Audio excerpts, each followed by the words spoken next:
Imaginez une youtubeuse adorée par des millions de fans pour sa générosité et son engagement humanitaire, mais dont l'image parfaite cache un sombre secret.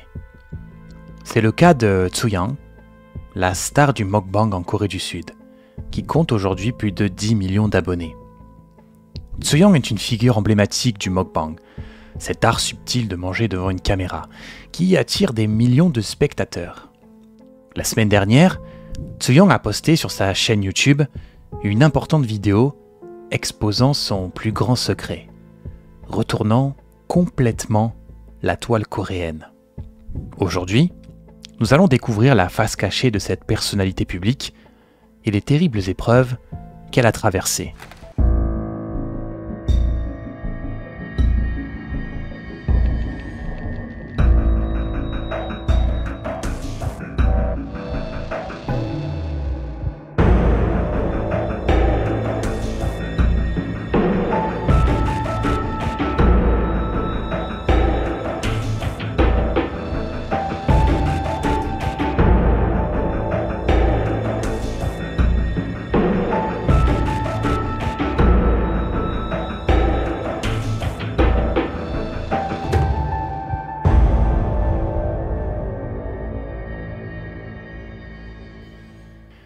Si vous aimez ma chaîne True Crime et souhaitez me soutenir, n'hésitez pas à rejoindre mes cours vous apprenant à créer une chaîne YouTube de 0 à 100 000 abonnés, ainsi qu'à vendre des produits digitaux.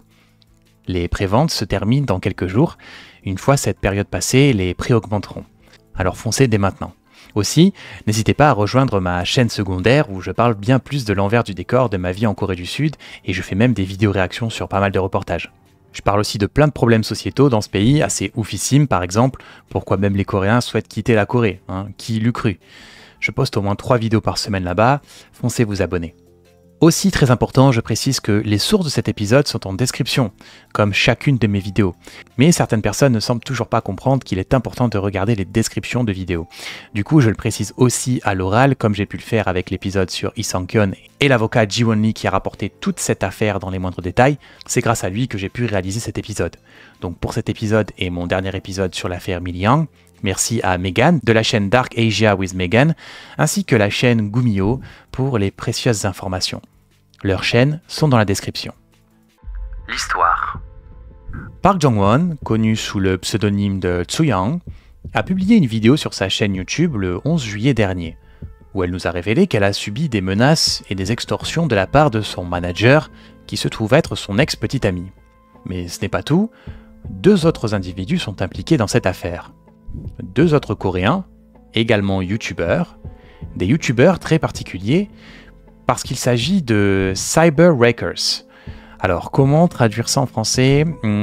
Des sauveurs de la toile. En connaissant cette histoire de plus près, j'aurais plutôt dit des fils de du web, mais passons. Le type de chaîne qu'ils ont, exposer les gens. Voilà, ce genre de chaîne est très répandu aux USA, où tout le monde se clash pour un oui ou pour un non. En Corée, ça existe aussi. En gros, l'idée de leur chaîne, c'est de se substituer à la justice pour exposer les criminels. Alors là, tout de suite, vous vous dites, pourquoi pas? Surtout avec l'affaire de Millyoung que je vous ai raconté la semaine dernière, vous vous dites sûrement qu'Internet a besoin de plus de gens comme ça. Mais attendez de voir la suite.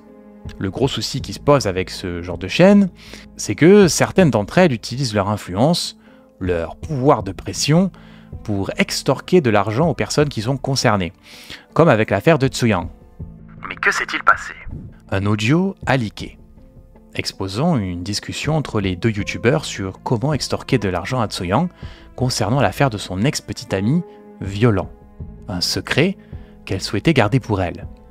Et cet audio a été exposé sur une chaîne YouTube bien connue, Galosero Institute, aussi connue sous le nom de Gaseon, une chaîne de plus de 800 000 abonnés. Alors concrètement, qu'est-ce qu'on peut y entendre?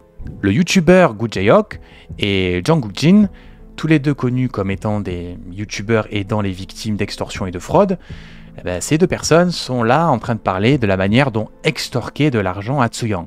Un peu ironique quand même. Comment alors exploiter les failles de Tsu-Yang? Comment exposer son plus grand secret pour qu'elle ait assez peur afin de donner le plus d'argent possible?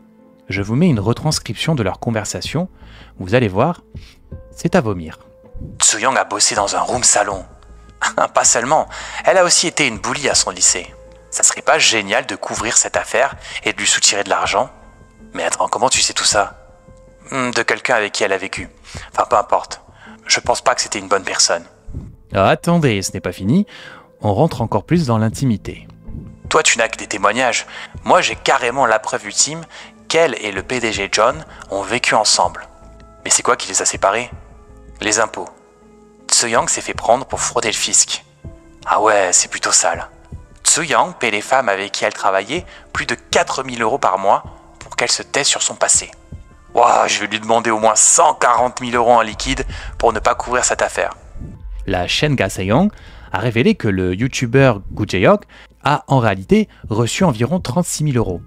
Ce à quoi Gu Jae-hyuk a répondu sur sa chaîne en précisant qu'il n'acceptait pas l'argent sale venant d'un comportement honteux.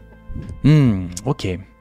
Mais alors, si Tzu-Yang a bel et bien donné de l'argent à Gu Jae-hyuk, est-ce que cela signifie que les informations entendues dans cet audio sont vraies? Tzu-Yang serait-elle une harceleuse, travaillant dans un room salon et fraudant le fisc? Pas du tout. Le secret qu'elle souhaitait garder, le voici. Son secret. Tzu-Yang a été victime de violences conjugales et de revenge porn. On peut la voir sur de nombreuses photos avec des bleus, des pansements. Elle est restée silencieuse pendant de nombreuses années afin de ne pas détruire sa carrière. Le 11 juillet, elle a publié une vidéo où elle explique toute l'histoire. Non seulement son ex l'a battue, mais il a également filmé des vidéos privées avec elle, la menaçant de tout publier sur internet si elle rompait avec lui. Voyant qu'il avait de plus en plus de contrôle sur elle grâce à ces menaces, il n'hésitait pas à la frapper chaque jour, intensifiant les coups, allant de coups de parapluie à des objets contondants, laissant de nombreuses marques sur elle. Tzu-Yang a décrit cette période de sa vie comme étant l'enfer. Cela a duré plus de 4 ans. Pourtant, selon ses dires, cet homme semblait bon au début de leur relation, mais s'est avéré être un véritable démon au fil des années. Imaginez un peu sa vie, être battu par son conjoint tous les jours pendant 4 ans et faire semblant que tout va bien devant les caméras, essayant de continuer sa carrière du mieux qu'elle pouvait, tout en ayant une épée de Damoclès au-dessus de la tête, craignant que tout s'effondre si les vidéos de son ex étaient diffusées. Dans un pays aussi conservateur que la Corée, cela signifierait une vraie fin de carrière pour elle. Dans la honte. Les mots sont durs, mais bien réels. Et pourtant, ce n'est pas elle qui devrait avoir honte, loin de là. Mais vous commencez à connaître la Corée et son habitude à désigner les victimes comme honteuses, à les humilier plutôt que leurs bourreaux. Mais il ne s'est pas arrêté là. Il l'a également forcée à travailler dans des bars afin de lui extorquer de l'argent. Vous savez, ces fameux bars qu'on appelle room salon. Je vous en ai déjà parlé durant l'affaire de Lee Sang-kyun, où des hôtesses doivent boire avec des hommes pour les divertir. Tout l'argent qu'elle gagnait là-bas était transféré sur le compte de son ex. Elle a même conservé les reçus de transfert pour le prouver. Tout ça, c'était avant sa carrière sur YouTube. Quand elle a décidé de quitter ce room salon pour se lancer sur la plateforme, il a continué à la frapper, mais en prenant soin d'éviter le visage, afin de cacher le plus possible sa détresse.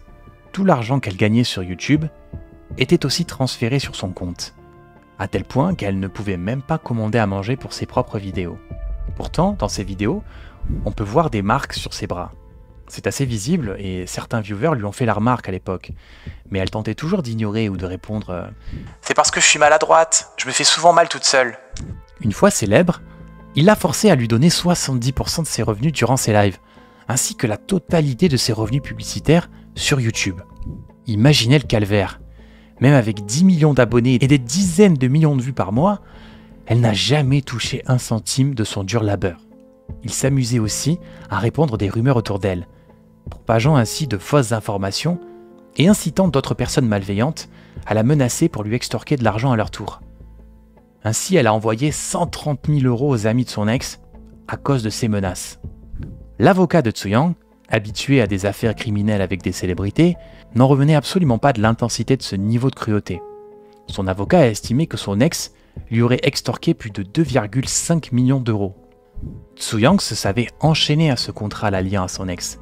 Alors à l'époque, elle a consulté un avocat de manière anonyme pour déterminer s'il n'y avait pas de recours légal pour casser ce contrat. Le cabinet qui a analysé son contrat, ne sachant pas que c'était Tzu-Yang, a lui aussi déterminé que c'était un énorme abus. Alors pourquoi avoir décidé de porter plainte que maintenant? Tso-young a expliqué que son ex continuait d'envoyer des menaces, à venir chez elle, à répandre des rumeurs à droite à gauche et même à harceler l'entourage de Tso-young, que ce soit son équipe, en menaçant de tuer leur famille. Un véritable taré made in Korea. À la base, elle disait s'en foutre complètement d'être menacée par lui, qu'elle était même devenue insensible à ses coups. Mais qu'il s'en prenne désormais à son entourage, c'était la goutte de trop. Elle a intenté des poursuites civiles et pénales contre lui. Ils sont parvenus à un règlement dans l'affaire civile, où une partie de l'argent du règlement a été restituée, et où son contrat abusif a été cassé. Tout semblait accabler son ex-petite amie. Il était impossible pour lui de s'en sortir dans cette affaire. Alors, devinez ce qu'il a fait pour s'en sortir? Oui, il s'est suicidé, entraînant ainsi la clôture de son procès. Car oui, on ne juge pas les morts. Un bon gros lâche comme on les aime, empoisonnant son entourage de son vivant et n'ayant pas le courage de faire face aux conséquences de ses actions. Cette histoire nous rappelle la tragique histoire de Gwoala, l'ex-star de K-pop, qui s'est suicidé pour des raisons similaires à celles de Tso-young. On peut se poser alors la question, en Corée, peut-on protéger les victimes de chantage au sextape? Légalement, on peut. Car en théorie, il est illégal de filmer une vidéo sexuelle sans consentement et de l'utiliser pour menacer quelqu'un. La loi prévoit 5 à 7 ans de prison pour ce genre de cas. Mais voilà, dans la vraie vie, prouver qu'une vidéo a été filmée sans consentement est plus difficile qu'il n'y paraît. C'est pourquoi l'ex de Gwoala n'a jamais été reconnu coupable de l'avoir filmé, alors qu'on le sait tous aujourd'hui, ce gars a fait ce qu'il a fait à Gwoala pour du simple et pur revenge porn. Au final, il n'a pris que 1 an de prison pour l'avoir menacé. Oui, Gwoala a vécu toutes ces atrocités, voire pire, à un point où elle a mis fin à ses jours, et son bourreau a pris qu'une seule année de prison. Qu'on vienne me dire qu'il y a une vraie justice dans ce pays. Alors petit aparté dans l'épisode, il est inutile de me commenter des affaires françaises qui ont également subi des injustices totales. Des pourritures et des saloperies, il y en a dans tous les pays. Comparer ça à la France en mode « oui, bon, nous aussi en France, on n'est pas mieux », c'est juste dégueulasse et très déplacé. Cela n'enlève en rien ce qui se passe en Corée sous prétexte que ça se passe aussi ailleurs. Arrêtez de tout minimiser parce que ça va, on a les mêmes en France. Révéler une sextape en Corée, c'est l'assurance de briser ta carrière à 300%. Alors que le mec qui a révélé ta sextape, il va prendre quoi? 3, 5, voire 7 ans de prison maximum. Et ça, c'est si la victime est chanceuse. Alors pourquoi, d'après vous, Tso-young a-t-elle subi tout ça? Eh bien parce que sa carrière en dépendait. Elle ne pouvait plus faire marche arrière, et la peur de porter plainte contre lui et qu'il diffuse la sextape par vengeance était immense. Mettez-vous juste à sa place. Qu'auriez-vous fait? Et dans une société où les victimes sont pointées du doigt comme étant honteuses, est-ce que ça pousse vraiment à utiliser la justice?